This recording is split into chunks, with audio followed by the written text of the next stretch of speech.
And if the last few months of retail sales numbers are any indication, consumers are likely ready to spend or at least ball on a budget. There are some possible headwinds this year that may make things a bit different for customers and retailers alike. Holiday shopping season for the first time in 3 years, millions of Americans will have an added bill to pay now that student loans are back. And retailers, after years of excess inventory, are cutting back on what they have in stock. Our next guest is here with tips on how to navigate this year's more complicated shopping season. Let's bring in Adam Davis, Wells Fargo Commercial Capital Managing Director.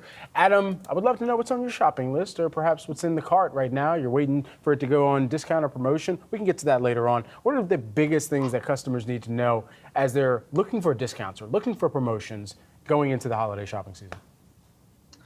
Yeah, so look, we've seen retailers bring down inventory levels to kind of right size where we believe or where they anticipate, the sales to be this year. We're calling it kind of a retail reset. There's a lot of uncertainty as it relates to where the consumer spending is going, and as you alluded to, there is a share of wallet concern as they think about, all the different macro environments, also the student loans. And so as you think about it, retailers are now trying to pull sales forward to capture as much of that share of wallet as possible. And so what you've seen is some early indication of sales, stores being set for the holidays. We've even seen retailers in September start to kind of do early promotions. And so although there's going to be less inventory in the system than, say, last year, which was a gluttony of inventory, I think that's where we're starting to see retailers start to be proactive, be really promotional, and pull those Black Friday sales, which kind of leaked into early November the last few years, and then pull them even further into, say, October. So that's what you're kind of seeing right now. Adam, when it comes to the promotional activity that we're already starting to see, these sales, are they as good as they're going to get, or should we expect some of this promotional activity from these specific stores to get better and better for shoppers as we get closer to the holidays? Yeah, so it's interesting that the retailers have been very strategic with the promotions right now, whether that's kind of a private sale to their loyalty partners or just doing kind of a broad 15, 20%. So you're going to continue to see them kind of pull levers throughout the holiday season, which will benefit the consumers. I think as we get closer to November, you're going to start seeing kind of an increase in cadence with promotions. And I think that's where I think the consumer is really going to benefit. If there's a must-have product, I would absolutely seek those items out earlier. I would get on the loyalty programs, see if you can get a sneak peek. Sometimes those loyalty programs have free shipping. Maybe there's a reward cadence or a reward program, as well as just kind of an early indication of upcoming sales. Additionally here, when you think about the retailers and how much they're expecting perhaps some of the margins to be compressed, knowing the consumer demand environment right now where there is such a looking across and comparison shopping in specific categories, looking for the discounts, the promotions, and where that could also flow into some of the margins that are going to be hit here for retailers. Yeah, look, the margins is really when you're kind of looking at retailing, that's really what they're focused at. I mean, you obviously want to have sales growth year over year, but it's really kind of the margins. And so as you're sitting there, the retailers that we work with are very focused on the margin dollars. And so being very thoughtful with promotions. Last year, when you kind of think about what has happened, kind of post-COVID, you had sales just ramping up like crazy in 2021, and there's a lot of money in the system.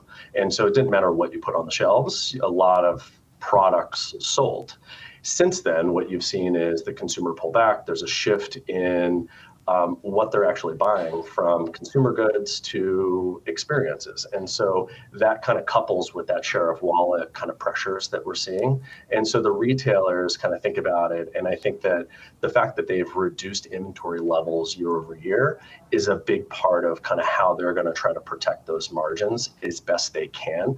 Now, as we progress to the holiday season, their goal is to clear out that inventory and maximize sales between now and the end of December. And so that is really where you're going to see they're going to throttle up promotions as they get kind of a little further on. And what you're seeing is you kind of have to follow suit. So if their competitors are being really promotional, their hand is going to be forced to promote just as much.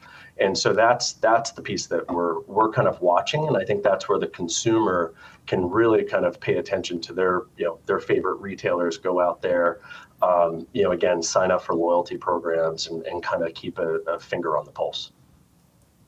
Adam, I'm curious, from your conversations that you've had with executives, with various employees here within the retail industry, just how are they feeling right now, and how are they navigating this very tough environment? You've been mentioning all the uncertainties that we have ahead, the fact that the consumers are feeling so much pressure. The ones that are doing it best, I guess, what are they doing, and what can others learn from them just in terms of best positioning themselves at this point in the economic cycle?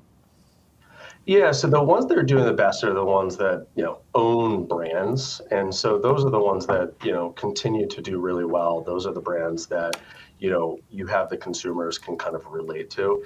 The other ones, it's controlling the inventory levels and trying to create some buzz, whether that's bringing foot traffic into the actual brick and mortar stores, or is that a matter of, trying to create that kind of online experience, that true kind of omni experience. And then the third leg of that stool is the delivery model.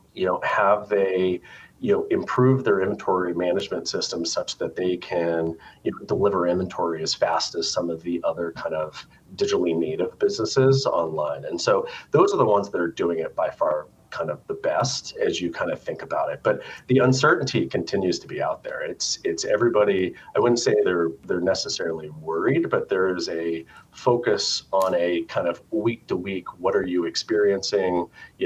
How is September versus what we're seeing for October? How do we pivot? Sales and marketing, we've lowered our inventory levels. Are those the appropriate levels, or do we actually start to increase inventory levels and chase sales in certain products that have really good sell-through? All right, certainly something we're going to be watching here this earnings season. Adam Davis, always great to get your perspective. Wells Fargo Commercial Capital Managing Director. Thanks. Thank you for having me.